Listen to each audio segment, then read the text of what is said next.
In Transit today takes a look at the woes that some of you are facing. Now, no lie here. Yesterday, during this show, we were getting just random text messages from listener after listener saying, Elias, Ile Bizard, the bridge, what is going on? It's insane, right? So we took a look in that. We spoke to one person at the end of yesterday's show, and we said, we're going to try and get to the bottom of that. We're also going to try and get to the bottom, the latest on the Île-aux-Tourtes Bridge. It certainly seems like if you are on the West Island and you need to cross a body of water, it's getting more and more difficult. First things first, let's go now to Anita Gualtieri, who texted us yesterday on our text line with quite the story. She's on the line. Anita, I should say. Did I say Anna? If I said Anna, I apologize. Anita. Yes, good morning. Welcome to the show, Anita. What happened to you yesterday? Thank you. Yesterday, well, it's pretty much every morning, including actually Saturday mornings when I want to get off the bridge.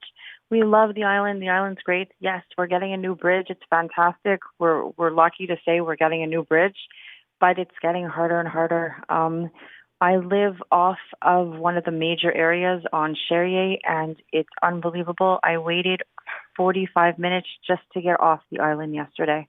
And obviously getting a helicopter is not an option, right? So no, I wish. Yeah. So, there are some people who have water planes, but I'm not one of them. So I guess, and it's not just you, right? You and everyone else has to face this every day. There's about 20,000 people who need to get cars, who need to get off the island in the morning between probably 6 o'clock till 9 o'clock.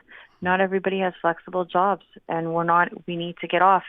Kids are getting to school late. The kids are getting to school, and they're actually sometimes missing part of first period.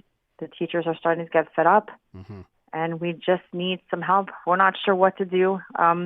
We have had discussions within our text groups and stuff within the island, and we're wondering why there can't be more presence of police working the lights. Yeah. We're also wondering why the configurations are going on the way they are when school's starting. And we would love to have more workers, maybe even different shifts in the evening of some of the major work to be done, so the bridge isn't blocked so we can get off. Anita, with that in mind and what you have to deal with, trying to get to work, trying to get your kids to school, let's try and find some answers here. So if you want to hang on, Anita, you'll get to listen to our discussion here with Brenda O'Farrell.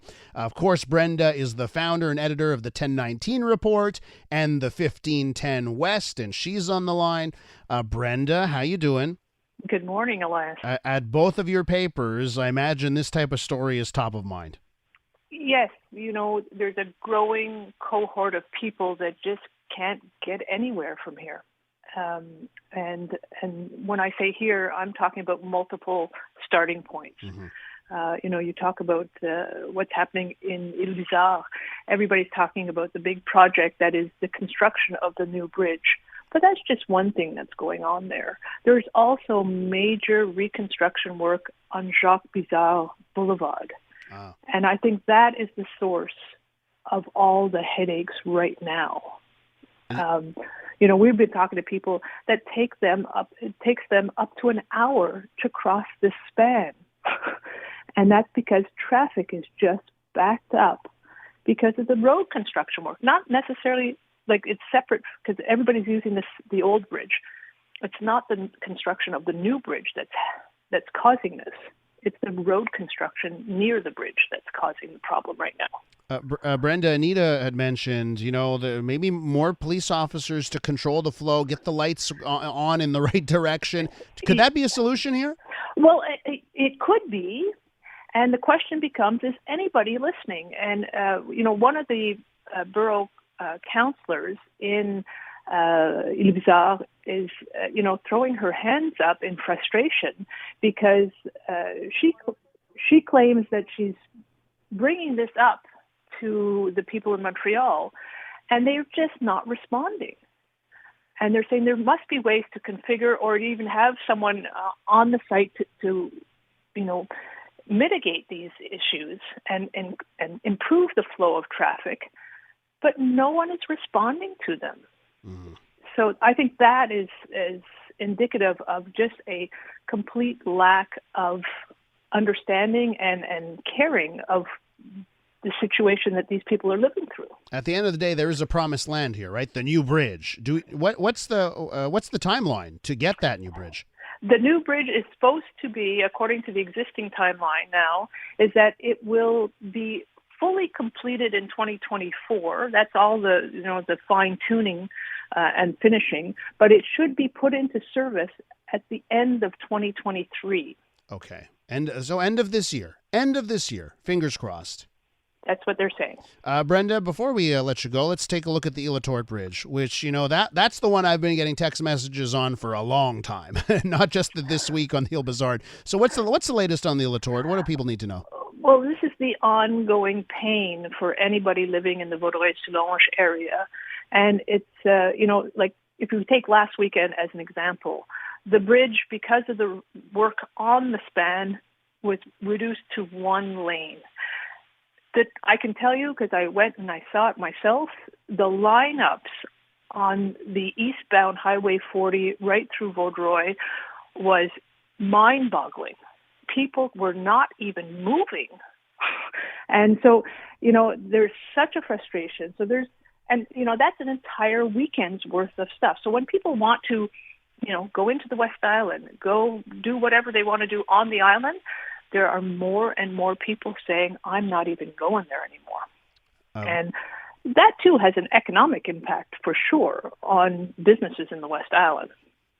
Brenda, that has to be underlined, right? Because if people can't, if people feel that leaving their house, what's the point to go shopping, that there's an economic impact there. Just judging from my text line, Brenda, this must be, for your media empire at the 1019 Report and the 1510 West, this stuff has to be top of mind. It's almost become a beat in the sense that, and one of the other issues is that people are it's those who must use this. And now with the school year opening, there's a lot of kids that go to high school at Mac High in St. Anne de Bellevue, or they go into John Abbott in St. Anne de Bellevue.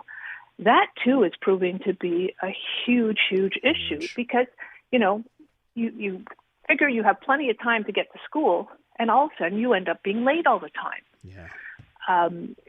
Trying to get home at the end of the day, trying to, get involved in any sports that are starting to pick up now. And it's not happening. And it takes a toll. It takes a toll mentally, doesn't it? It does, and the people on the island, there's a lot of companies that are saying, we got to get people back in the office, this remote working and all this kind of stuff. This just reinforces how much more difficult it's going to be for these companies. Brenda, thanks so much for coming on this morning. Really do appreciate it. My pleasure. Brenda O'Farrell, of course, founder and editor of the 1019 Report and the 1510 West. I want to also give a shout out and a thanks to Anita for joining us with her experience taking the Ile Bizard Bridge.